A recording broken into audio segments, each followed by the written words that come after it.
What's up, guys? It's Kyle again with DTOM Knives and Gear, and today I am finally ready to do my review on this beautiful knife. This is the Reeve knife, large Inkosi. Stay tuned.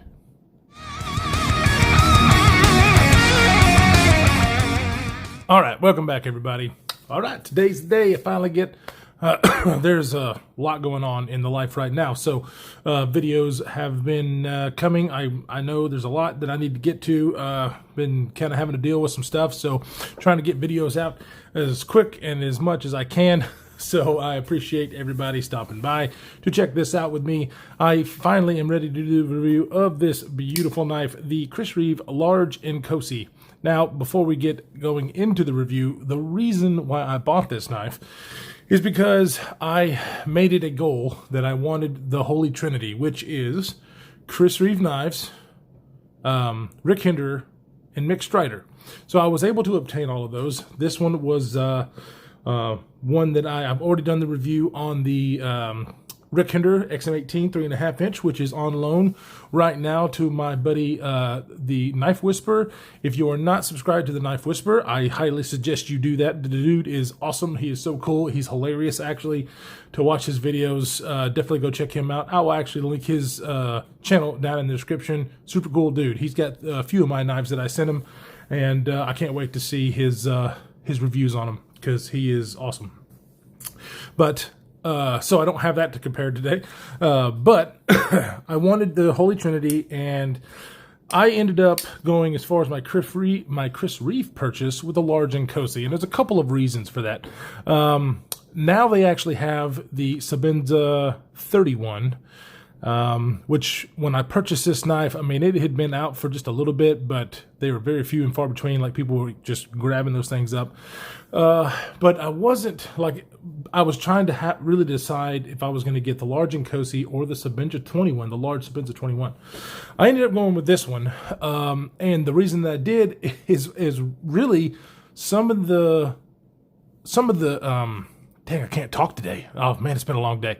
Some of the things that make this knife great, they actually are moving from the Sebenza 21. They're actually taking a lot of design elements from this knife and putting it on the 31. So, you know, I was like, you know, I like the Inkosi. I think I'm going to go with it. I also went with their Tanto blade shape, and I'm really happy that I did that. I didn't know if I was going to like it or not. So, you know, as I was using this knife, I was taking all those things in consideration, and let's see what this thing can do. And I've been very happy. So, first things first, when you get a Reeve knife, it comes in this really cool box. And the reason I bring this out is I'm not, you know, I don't have to have, you know, really super cool packaging or anything. But one of the things that I do like is that they include this. They include tools to be able to take this knife apart, clean it, maintain it. They have Loctite and grease in here. So, you know, with a lot of manufacturers, they don't want you to take their knives apart, okay? And for us, most of us knife guys, we like being able to take our knives apart and, you know, maintain them and clean them and whatnot. I really love the fact that Reeve includes everything you need to do just that. They actually encourage you to take the knife apart and maintain it the way it needs to be maintained. That is awesome. Gotta love that. Of course, an American-made knife. These things are made, and you can actually see right here, Idaho-made. Reeve is an immigrant to this country from South Africa and has been here for decades and has been one of the best knife makers around. You really can't deny the quality that goes into this. They've won every single quality award you can make or that you can get as a knife manufacturer. And there's a reason for that, because these things are put together absolutely wonderful, 100% hard use EDC knives, and that's what these are made for, and that's why people love them. Now, are they the perfect knife? No, but everybody has a preference on what they like and what they don't like, so I don't think there's actually a perfect knife out there for everybody. There might be. I might be totally wrong. For me, I don't know if there's a perfect knife out there. I know there's not actually.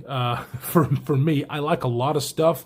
I'm not all that picky. I really just want something to work as it should, perform, and then whenever you get to a certain price point, some of the materials that are involved and the processes involved, that's where this thing kind of comes in. So Chris Reeve knives are not cheap, okay? And they get a kind of a bad rap, and I guess I can totally see why that is. I mean, this is a $450 knife. You've got titanium frame lock, and you got S35VN.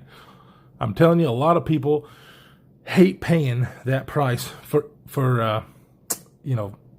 that still. I mean, and I am not one of those people. I like S35VN. I have it on quite a few of my knives. Chris Reeve had a hand in developing that, and I want to say I heard, don't quote me on this, that a lot of their knives are fixing to start being made with S45VN, which is, of course, just upgraded to this. Now, Chris Reeve makes his S35VN, a little bit different than the other, I guess, manufacturers out there, where they kind of push the limit for the hardness and edge retention. These are actually made a little softer than most of your other ones. And he did that for a reason, and mainly for the ease of sharpening, for it not to be as chippy. And so I can't fault the knife for that, because he designed it that way for a reason. And, I'm okay with that. The blade for me over these last few weeks has been an awesome, awesome blade. Of course, I put this thing through all my usual tasks, a few harder tasks that I do on an EDC basis, and it performed quite well. One of the reasons that I like this design versus the Sebenza 21 is a few reasons. Let's go over that. So on all Chris Reeve knives, you have a huge over travel stop, or stop pin. And for very beefy, very tight tolerances, very simple construction, this guy. I mean, it really is just two screws, the pivot screw and this screw back here, and then you, of course, have the screw for the pocket clip. If on the Sebenza, just the way it works, that action is basically you tighten it up, it is the hydraulic smooth action, and that's what you're getting. On these things, it is a little bit different. You can actually tune these things. As you can see, I can flick this thing out like with authority. And then, of course, it's not drop shitty, and it's never going to be the smooth action of a Sebenza or a Chris Reeve knife. So you can actually tune this to kind of have the feel that you want, and I think that's great. Not to knock the 21 at all, but for me and my purposes, I like that because I like fidgeting with my knives. And this is not the most fidgety knife in the world, but it is really, really nice. It's a titanium frame lock. I love titanium frame locks, and by the way, the integral lock, what we call the titanium frame lock, was invented by Mr. Chris Reeve. So all these titanium frame locks that we have out there, we can thank Mr. Reeve for that, because he's the one who came up with it.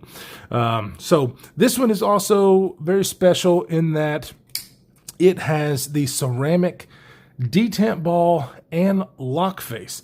It actually is locking up on a ceramic ball.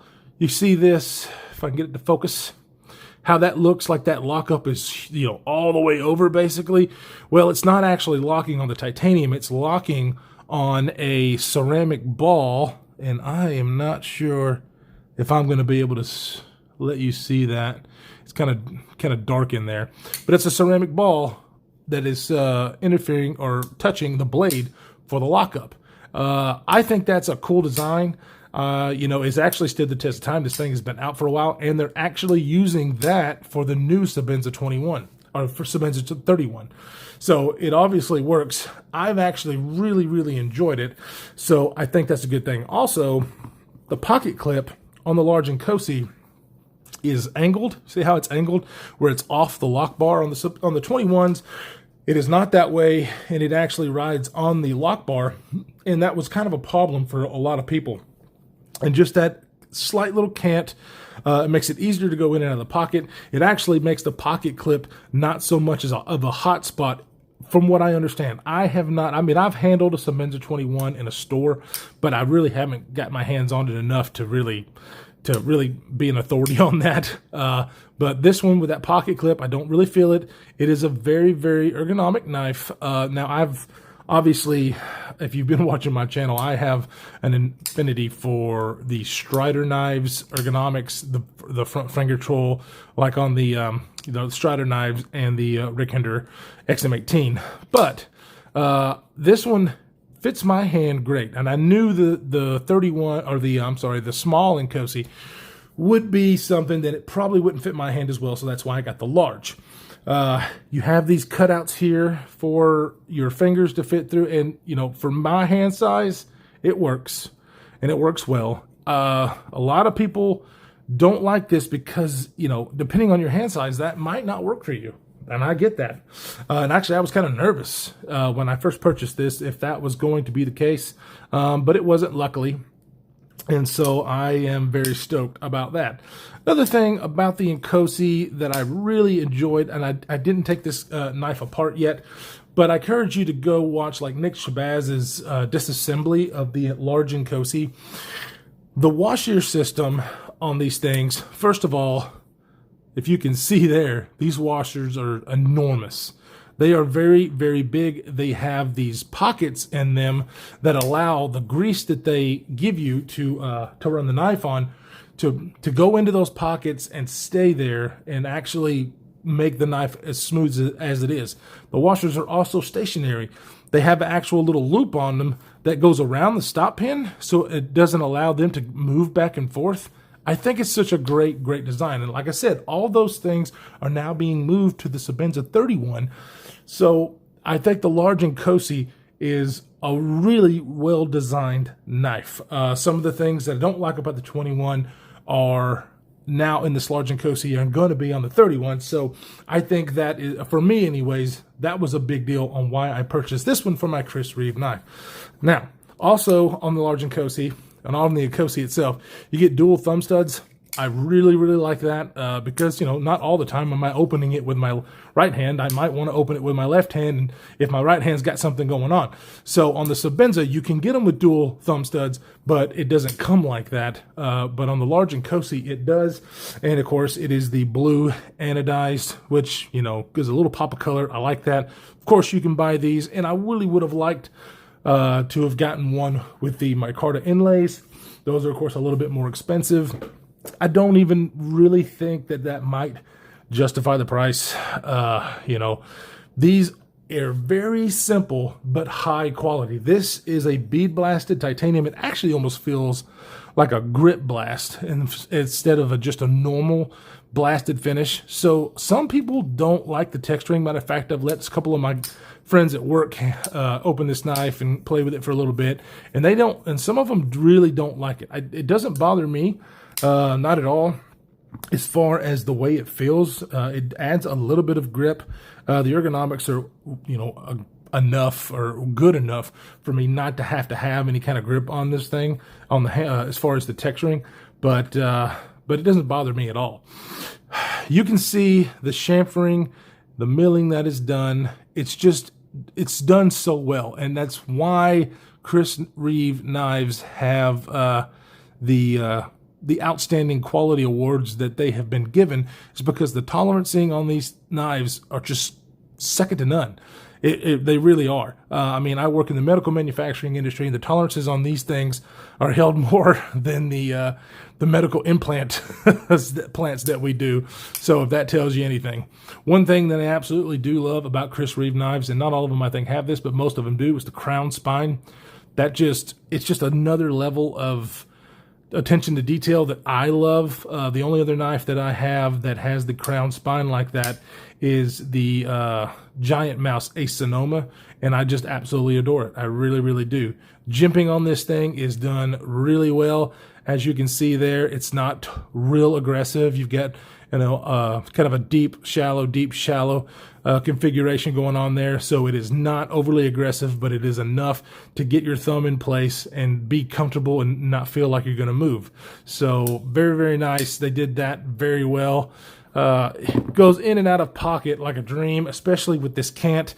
The pocket clip is not deep carry. You are going to have a little bit sticking out of your pocket. So I'm not even sure if they make. I'm sure somebody makes deep carry pocket clips for these things. But as you guys know, if you've been watching me, I don't have to have that. I don't have to have a deep carry clip. If it has one, great. If it doesn't, I'm okay with a little knife sticking out of my pocket because I live in the great state of Alabama. Everybody carries a knife, so it's not something that is like, oh God, he's got a knife. It just doesn't happen here. So now this, of course, is a large Inkosi. So the overall length is 8 1/4 inches long, and the blade length is 3 1/2 inches. Some people give this knife crap because of that, because it's not legal in a lot of places. But my suggestion is always, if you watch my channel, just move out of those states that legislate these kind of stupid laws into their books, because that's the stupidest thing I've ever heard. But anyway, it is a thing. Your cutting edge is about 3.375, and you have a blade thickness of about 140 thousandths. The Rockwell on this thing, from what I can see on the paper here, is anywhere from 59 to 60 on this S35VN. I really, the edge that is on this thing, the grinds that they do, it's all in-house, and they do it. I'm not sure if they do these grinds by hand. I think they do. But all the hardware, all of this stuff is made in-house. He doesn't outsource anything. He makes it all. So hand-assembled and tweaked before they leave the shop. The quality on these things is undeniably great. Just undeniably awesome. You just can't find that in a lot of manufacturers. There are some that do that. Hinderer does that. They do hand assembling. Strider does that. Strider does that. They do hand assembling. So you can get it. But Chris Reeve knives, man, as far as them being very, very consistent, as far, as what their action feels like, the construction of these things being just phenomenal. It's just one of those things you don't hear a lot of people complaining or saying that something is different, because they have such a strict quality procedure. Another thing I like about this is the cutout for the lock blower is actually on the inside. I kind of dig that. It kind of makes the knife look a little bit better on the outside. Not something I have to have, but it's worth mentioning. So like I said, there's a bunch of different variations of this knife. You can get it in the drop point, you get the Tanto, the Insingo blade. So all those things are, I think right now, as far as the Sebenza 31, you might be able to get more blade shapes, but the first drop of them came with just the drop point. So it's just one of those things. They will definitely make more knives in the Tanto and whatnot. So speaking of the Tanto, it was one of those things where I was like, do I want it? I really thought this Tanto looked cool. And so I ended up picking it up. Glad I did. So I don't, I didn't know how I was going to like that, but I really, really like it on this knife. On my EDC task, I don't have any hard, really, tasks that I do with my pocket knives. Now, there's an occasion where I get a little bit harder on them when I'm outdoors, but as far as working every day, it's mainly cutting boxes, packages, some zip ties, whatnot. But what I really liked this blade shape for is getting down and, I got labels and stuff that I cut, and I can really get some detailed cuts with that Tanto, even getting down and choking up on this thing and just getting some really cool cuts. That was a pleasant, it was a pleasant blade shape for those kind of tasks. I know everybody is probably not going to have those things, but for me, it really, really worked out well. And I've just noticed that the Tanto blade on this one, I don't have a lot of Tantos, but I'm really glad that I have one in this platform, because this is such a great, great knife. Well, since we went over specs, kind of show you what it looks like to some staples. There it is against the PM2. As you can see, almost the same size this way. And then here it is against the Para 3. So it's actually about the same size, or I think as far as lengthwise, they're almost the exact same. It's just that the carry profile, obviously, it's a little thinner. As you can see, this sticks out a little bit more. So this does carry very well in the pocket, because it's not wide. It's not all that long for what you're, as far as the blade that you're getting. So really well carried knife. I don't have my Benchmade Griptilian anymore. So here it is against the all famous Benchmade Super Freak. As you can see, the Benchmade Super Freak, just a little bit bigger, but just a well-rounded sized knife, a full-size knife for EDC. But like I said, if you like the smaller stuff, they make a small version of this knife. So he caters to a bunch of different hand shapes with those sizes. The same thing with the Sebenza. All right, so now we know how it carries in the pocket, but let's see how much it weighs. That way people can, I mean, look, guys, this is not the first review of a Chris Reeves large Inkosi, but so it is, you know, right under 5 ounces. So it's not a light knife, but it carries super well in the pocket. It's not a, Benchmade bug out or anything like that, but is this knife better than a bug out? Yeah, it is. So, it's just one of those knives that when you put in your hand, you're like, yep, I feel it. I get it. I get why these have such the reputation. I really do. And on the Inkosi, the fact that I can get this thing to flip so easily now by working it in, you can tune this thing up so rock solid. I mean, it's just a very, very well built, but simply built knife. There's a little bit more that goes into it with that ceramic ball lock interface and stuff. But I mean, really, taking this thing apart is super, super simple. I haven't done that, but as far as me looking online, I didn't want to really take it apart until after the review, and haven't had a need either, because this thing is just money. The detent's great, it flicks out great, and it's really super enjoyable to cut with. I can't fault it. It was one of those knives where I was like, I just don't know. I wanted to get the Holly Trinity, but this one was the one that I was least excited about. I know a lot of people might give me crap about that, but I really do not regret this purchase. Now, you also noticed when I did my unboxing, I said I was going to leave the lanyard on. I found out quick that I did not like that lanyard. And there's some knives that I have lanyards on. I'm not a huge lanyard guy, but that lanyard, for me, when I was, opening and closing the knife, it really seemed like it got in my way more so than it helped. I found that out quick and got it off of there pretty fast. So, I mean, if you like lanyards, cool. This one is just wrapped around this little back screw right here, and it, when you take it off, there is no, I think on the 21, when you take it off, it's done a different way. So a lot of people say, that it rattles. This particular design, none of that happens at all. You just untie it and boom, there you go. You just don't have a lanyard. There is no rattling. There is no nothing. Super, super smooth. So anyways, guys, of course, I know this is not the first review on this knife, but I bought this in the, the mindset of the Holy Trinity, and I get it. I totally get it. I know why people spend, it's $450. It's not cheap. It's not cheap. It's a titanium frame lock with S35VN. There's a lot of people out there that's not going to buy it because of that. I get it. I really do. Matter of fact, Jake over at Bearded Gear, he messed with the 21 and he did not like it. It's not that he didn't really like the knife, but the price tag for the materials used, he didn't feel was worth it.